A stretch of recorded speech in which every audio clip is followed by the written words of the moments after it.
حضرت ابراہیم علیہ الصلوۃ والسلام کو جب آگ میں ڈالنے کا واقعہ پیش آیا تو آگ جب آپ کے لیے گلزار بن گئی، اس واقعے کے بعد آپ نے ایک علاقے بابل کی طرف ہجرت کی اور مصر سے ہوتے ہوئے اس جگہ پر پہنچے جہاں یہ بیر سبا، یہ کنواں موجود ہے۔ اس وقت حضرت ابراہیم علیہ الصلوۃ والسلام کی عمر جوانی کی عمر تھی۔ اللہ پاک نے آپ کو بہت سارا مال عطا فرمایا۔ آپ کے پاس مویشی جو تھے، گائے، بھینسیں اور دیگر جانور بہت زیادہ ہو گئے تھے، یہاں تک کہ لوگ آپ کو شیخ صالح، نیک بزرگ کے نام سے پکارتے تھے۔ اللہ کے آپ نبی بھی تھے تو آپ سے بڑی لوگ محبت کرتے تھے، آپ کو شیخ صالح کہہ کے پکارتے تھے۔ اب یہ ہوا کہ آپ کی کچھ لوگوں نے بے ادبی کی اور آپ سے کہنے لگے کہ آپ یہاں سے چلے جائیں۔ حضرت ابراہیم علیہ الصلوۃ والسلام نے کوئی لڑائی جھگڑا نہیں کیا، اپنا سامان اٹھایا اور آپ اس علاقے سے چلے گئے اور جبرون نامی شہر تشریف لے گئے، جس کو آج کل اس شہر کو الخلیل کہتے ہیں۔ بہرحال اللہ کریم انبیاء کرام کی یہ ادبی کیسے معاف فرماتا؟ اللہ پاک تو اپنے نبیوں سے بڑی محبت فرماتا ہے، رب کریم بے ادبوں کو ضرور سزا دیتا ہے۔ اب کیا ہوا کہ اس علاقے کے لوگوں کو یہ سزا ملی کہ جب وہ اس کنویں کے پاس پہنچے جہاں سے پانی لیتے تھے، وہ سارا کنواں جو ہے وہ سوکھ گیا تھا، بلکہ اس شہر میں جتنے بھی کنویں تھے سارے ہی سوکھ گئے تھے۔ یہ لوگ بڑے پریشان ہوئے کہ پانی کا ایک قطرہ نہیں، کدھر گیا پانی؟ تو کچھ لوگوں نے کہا کہ شیخ صالح کی بے ادبی کی ہے، اللہ کے نیک بندے کو ہم نے تنگ کیا ہے، یہ ہو سکتا ہے اسی وجہ سے بے ادبی کی ہمیں سزا ملی ہے۔ اب یہ لوگ پھر حضرت ابراہیم کی بارگاہ میں حاضر ہوئے، معافی مانگنے لگے کہ حضور ہمیں معاف کر دیں، ہم نے آپ کو باہر نکال دیا، حضور واپس آ جائیں، اس شہر میں پھر کرم فرمائیں۔ حضرت ابراہیم علیہ السلام نے کہا کہ میں تو نہیں آتا، اب تم میری 7 بکریاں لے جاؤ، ایک ایک بکری کو ایک ایک کنویں کے پاس کھڑی کر دو، جیسے ہی وہ بکریاں کنویں کے پاس پہنچے گی انشاءاللہ کنویں میں پانی واپس آ جائے گا۔ اب یہ لوگ 7 برکت بکریاں لے کر واپس آئے، جو ہی انہوں نے بکریوں کو کنویں کے پاس کھڑا کیا، اللہ کی رحمت دیکھیں، اسی وقت کنویں ابل پڑے اور دیکھتے ہی دیکھتے پانی سے کنویں بھر گئے۔ اسی وجہ سے اس مقام کا نام بیر سبا یعنی 7 بکریوں والا کنواں، یہ نام مشہور ہو گیا۔ میرے پیارے اسلامی بھائیوں، اس واقعے سے کیا سیکھنے کو ملتا ہے؟ پہلے تو حضرت ابراہیم علیہ الصلوۃ والسلام کی کیا شان ہے، جو ذوالحجہ کا مہینہ ہے حضرت ابراہیم کی ہمیں یاد دلاتا ہے۔ جتنے حج کے ارکان ہیں اس میں حضرت ابراہیم کی، حضرت اسماعیل کی، بی بی ہاجرہ کی یادیں ہیں۔ صفا مروہ پر جائیں تو بی بی ہاجرہ کی یاد آتی ہے، اور سبحان اللہ آپ ابو الانبیاء ہیں۔ یاد رکھیے حضرت ابراہیم کے بعد جتنے بھی انبیاء آئے اس دنیا میں، سب کے سب حضرت ابراہیم علیہ الصلوۃ والسلام کی اولاد میں سے ہیں۔ حضرت ابراہیم کا مقام سرکار دو عالم صلی اللہ تعالی علیہ وسلم کے بعد کائنات میں سب سے افضل اگر کوئی ہستی ہے تو وہ حضرت ابراہیم علیہ الصلوۃ والسلام ہیں۔ اور سبحان اللہ حضرت ابراہیم کی جہاں اور بہت ساری برکتیں ہیں، آپ کی ایک اور شان یہ بھی ہے کہ آپ کا جو چہرہ انور ہے وہ سرکار دو عالم علیہ الصلوۃ والسلام سے بڑی مشابہت رکھتا تھا۔ میرے آقا علیہ الصلوۃ والسلام فرماتے جس کو ابراہیم کو دیکھنا ہو وہ مجھے دیکھ لے۔ ہیں نبی پاک کے چہرہ انور سے حضرت ابراہیم علیہ الصلوۃ والسلام کا چہرہ بڑا ملتا۔ تو سبحان اللہ، ایک تو ان کا مرتبہ اتنا بڑا، تو پتہ چلا کہ اللہ والوں کی، اللہ کے نیک بندوں کی اگر بے ادبی کی جائے تو پھر رب عز و جل برکت اٹھا لیتا ہے، پھر اللہ اسے سزا دیتا ہے۔ علماء کرام موجود ہیں، میرا تو بہت چھوٹا سا مطالعہ ہے مگر 2 ہی چیزوں کے بارے میں پڑھنے کا موقع ملا کہ 2 برے کام ایسے ہیں، اگر کوئی بندہ ان 2 برے کاموں میں سے کوئی کام کرتا ہے تو اس کے بارے میں فرمایا یہ کام کرنے والا ایسا ہے کہ اللہ اس سے جنگ کا اعلان فرماتا ہے۔ یہ کتنے بڑے برے کام ہوں گے؟ وہ 2 برے کام کون سے ہیں؟ ایک تو سود کا کام کرنے والا، اور دوسرا فرمایا اللہ کے کسی ولی سے جو دشمنی کرے رب اس سے جنگ کا اعلان فرماتا ہے۔ اب مجھے بتائیے اللہ سے جنگ کر کے کوئی جیت سکتا ہے؟ نہیں نا۔ تو پھر ہر معاملے میں ہر طریقے سے کسی بھی صورت سود کے قریب نہیں جانا ہے۔ اب سوال یہ ہے کہ ہمیں کیسے پتا چلے اللہ کا ولی کون ہے؟ یہ ذرا سمجھیے گا میری بات۔ اللہ نے اپنے اولیاء کو اپنے بندوں میں چھپا کر رکھا ہے۔ دیکھیں انبیاء تو جن کے نام ہمیں معلوم ہیں وہ انبیاء ہیں، ٹھیک ہے، اور 1 لاکھ کم و بیش 24,000 انبیاء، جتنے بھی اللہ کے انبیاء ہیں سب پر ہمارا ایمان ہے۔ اب صحابہ کی بھی ایک لسٹ ہے کہ جنہوں نے نبی پاک علیہ الصلوۃ والسلام کا دور بھی پایا اور ان کا دیدار کیا یا ان کی صحبت اٹھائی، ایمان کی حالت میں ان کا دیدار کیا یا صحبت اٹھائی اور ایمان پر ان کا خاتمہ ہوا، وصال ہوا، وہ صحابی ہیں۔ لیکن ولی کو کیسے پہچانے؟ تو علماء فرماتے ہیں کہ اللہ نے اپنے ولیوں کو لوگوں میں چھپا کے رکھا ہے۔ ہو سکتا ہے آج شکارپور کے اس اجتماع میں اللہ کے بہت سارے اولیاء کرام موجود ہوں، ہمیں نہیں پتا۔ تو اب کرنا کیا ہوگا کہ ہمیں ہر مسلمان سے ادب سے بات کرنی ہے، ہر مسلمان سے پیار سے بات کرنی ہے، کسی کا دل نہیں دکھانا۔ کیا پتا میں کسی کے ساتھ بدتمیزی کروں وہی اللہ کا ولی ہو، اور ویسے ہر مسلمان کے ساتھ بدتمیزی سے بچنا ہے، ادب تو سب کا کرنا ہے، لیکن اللہ کے ولی کے ساتھ تو بیڑا غرق ہو جائے گا نا۔ تو اپنی زبان کو احتیاط سے استعمال کریں، لوگوں کے ساتھ جو ہے وہ بدتمیزی نہ کریں، کسی پر ظلم نہ کریں، کسی پر زیادتی نہ کریں۔ ہمیں کیا معلوم اللہ کی بارگاہ میں اس کا کیا مرتبہ ہے، بلکہ احادیث میں یہ مضمون ملتا ہے کہ کچھ لوگ ایسے ہوں گے کہ جو پراگندہ بال ہوں گے، یعنی بال بکھرے ہوئے ہوں گے، کپڑے ان کے اتنے اچھے نہیں ہوں گے، ان کو اپنی محفل میں کوئی نہیں بلاتا ہوگا، نہ آئیں تو کوئی نوٹس بھی نہیں کرتا۔ آقا علیہ الصلوۃ والسلام فرماتے ہیں مگر اللہ کی بارگاہ میں ان کا وہ مقام ہوتا ہے کہ اگر وہ قسم اٹھا لیں کسی معاملے پر، رب ان کی قسم پوری فرما دیتا ہے۔ ہم تو عام طور پہ لوگوں سے ملتے بھی ان کے لباس کو دیکھ کے، ہاں یار یہ ذرا رکھ رکھاؤ والا ہے، اس سے ملنا ہے، اس کو ساتھ بٹھانا ہے، نہیں یار اس کے کپڑے میلے ہیں، یہ تو دکھنے میں بڑا غریب لگتا ہے، ٹوٹی ہوئی چپل پہن کر آیا ہے، اس کو کہاں اپنے قریب آنے دوں، اس کے کپڑوں سے بو آ رہی ہے۔ نہیں، کسی کے لباس، کسی کے حلیے، کسی کی غربت دیکھ کر اس کی بے عزتی نہیں کرنی ہے، سب کے ساتھ پیار سے پیش آئے۔ ہمیں نہیں پتا اگر وہ اللہ کا ولی ہوا اور کسی معاملے میں ہم سے ناراض ہو گیا نا تو چلتی گاڑی رک جانی ہے، سارے بنے کام بگڑ جانے، کیونکہ رب کا ولی ہے، رب کا دوست ہے۔ ہمیں نہیں پتا ہم کسی کے ساتھ زیادتی کریں اور پھر جب رب بدلا دے، رب کی قدرت کی طرف سے بدلا آتا ہے تو ہم مارے جائیں گے، ہم تباہ و برباد ہو جائیں گے۔ تو اے میرے پیارے اسلامی بھائیوں، پہلا مدنی پھول یہ لے کر جائیے، کسی مسلمان کے ساتھ زیادتی نہیں ہونی چاہیے، کسی مسلمان کو تکلیف نہ پہنچائیں۔ حدیث پاک میں آتا ہے من آذا مسلمن فقط آذانی، میرے آقا فرماتے ہیں جس نے کسی مسلمان کو تکلیف دی وہ ایسا ہے جیسا اس نے مجھے تکلیف دی۔ فرمایا ومن آذانی فقط آذ اللہ، اور جس نے مجھے تکلیف دی وہ ایسا ہے جیسے اس نے اللہ کو تکلیف پہنچائی۔ بات کہاں تک جاتی ہے ایک مسلمان کو تکلیف دینے میں؟ اب وہ سوچے جو مسلمانوں کو گالیاں دیتے ہیں، وہ سوچے جو مسلمانوں کا مال دباتے ہیں، وہ سوچے جو چوریاں کرتے ہیں، جو زمین پر قبضہ کر لیتے ہیں، جو یتیم بیواؤں کا بلکہ اپنی بہنوں کا ورثہ دبا لیتے ہیں، وہ کیا جواب دیں گے اللہ کی بارگاہ میں؟ کیسے جواب دیں گے؟ تو کبھی کسی کو ہماری طرف سے تکلیف نہ ہو، اس بات کا خیال رکھیں۔ پھر اس واقعے سے ایک اور بات سیکھنے کو کیا ملی، سبحان اللہ، کہ تبرکات کی کیا ویلیو ہے۔ حضرت ابراہیم خود نہیں گئے، آپ نے 7 بکریاں بھیج دیں، اور جب وہ 7 بکریاں جاتی ہیں اس کی برکت سے سبحان اللہ ان کنوؤں میں پانی آ جاتا ہے۔ تو پتہ یہ چلا کہ اللہ کے جو اولیاء ہوتے ہیں، رب کے قریب جو لوگ ہوتے ہیں، ان کے قرب والی تبرک والی چیزوں میں بھی بڑی برکت ہوتی ہے۔ ان تبرکات کی برکات سے مشکلات ٹل جاتی ہیں، پریشانیاں حل ہوتی ہیں، دلوں کو سکون ملتا ہے، بیماریاں دور ہوتی ہیں۔ ارے جناب لوگ کہتے تبرک کی کوئی ریفرنس دیجئے، تبرک کیسے ہو گیا اور تبرک کا کیا جناب کوئی حقیقت ہے؟ ارے آپ نے اگر قرآن پڑھا ہوتا تو یہ سوال کبھی ذہن میں پیدا نہ ہوتا۔ پڑھیے سورہ یوسف، پڑھیے اس کی تفسیر۔ حضرت یعقوب علیہ السلام جب حضرت یوسف کی یاد میں آنسو بہاتے تھے، آپ کی بینائی کا ضعف بڑھ گیا، بینائی کمزور ہو گئی، بہت طویل واقعہ ہے۔ حضرت یوسف کو جب پتا چلا، جب آپ مصر کے بادشاہ بن چکے تھے، اللہ اکبر، حضرت یوسف بھی اللہ کے نبی ہیں، ذرا غور سے بات سنیے گا، حضرت یعقوب بھی اللہ کے نبی ہیں، یہ دونوں نبی اللہ سے یقیناً دعا کر سکتے ہیں، مگر حضرت یوسف اپنے بھائی کو کہتے ہیں ایسا کرو میرا یہ قمیص جو ہے لے جاؤ میرے والد کے پاس، ان کی آنکھوں پر رکھ دینا، اللہ اس کی برکت سے ان کی بینائی کا ضعف دور کر دے گا۔ اور یہ واقعہ قرآن میں بیان ہو رہا ہے۔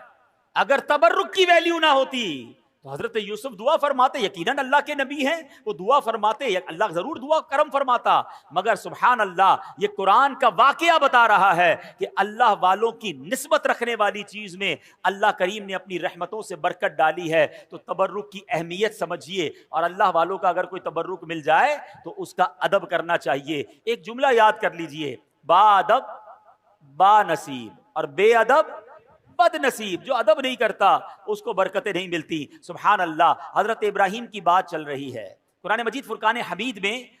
تبرکات کی بات ہو رہی ہے نا. آؤ ایک اور تبرک کے بارے میں بتاتا ہوں جس کا ذکر قرآن میں موجود ہے, اور جس تبرک کو دیکھنے کی بلکہ اس کے قریب نماز پڑھنے کی ہر مسلمان کے دل میں آرزو ہوتی ہے.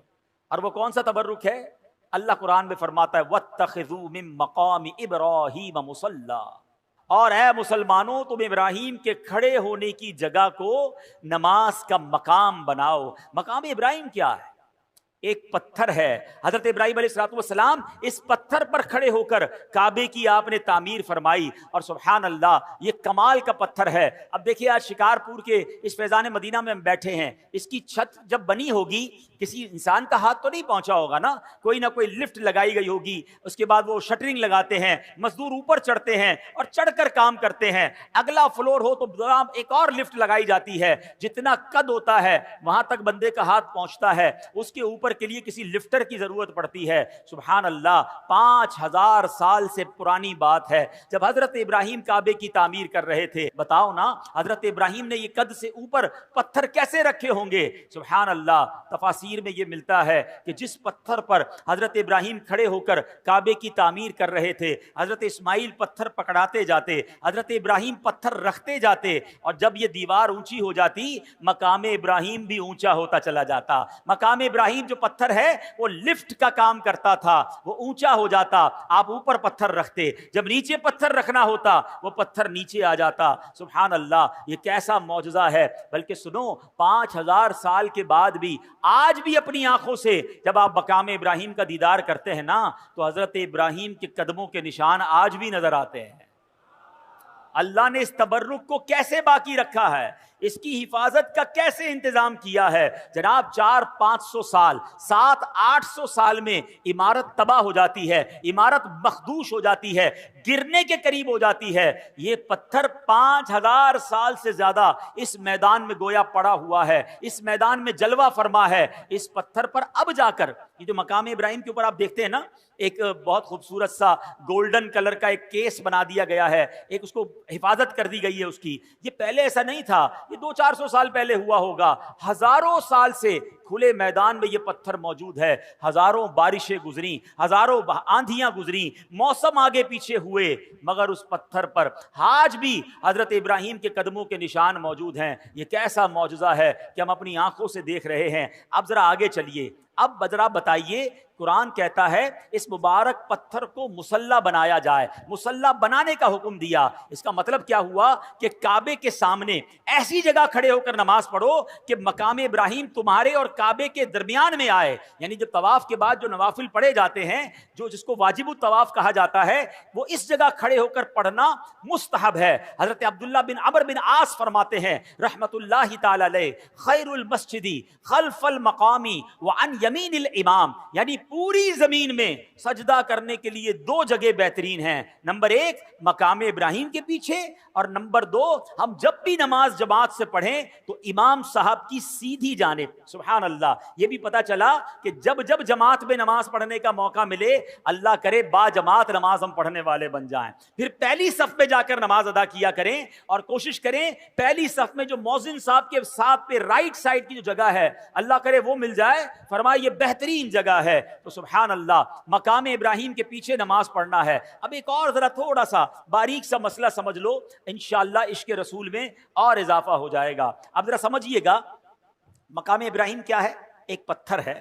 ہاں یہ جنتی پتھر ہے, بڑا مقدس پتھر ہے, لیکن عین نماز میں اس پتھر کی تعظیم کرنے یعنی اسے مصلی بنانے کا حکم دیا. اب سوچنے کی بات ہے, علماء بیٹھے ہیں, کہ حالت نماز میں ایک پتھر کی تعظیم کرنے سے نماز میں کوئی نقص نہیں آتا ہے, نماز میں کوئی کمی نہیں آتی ہے, نماز ٹوٹتی نہیں ہے, بلکہ نماز مکمل رہتی ہے.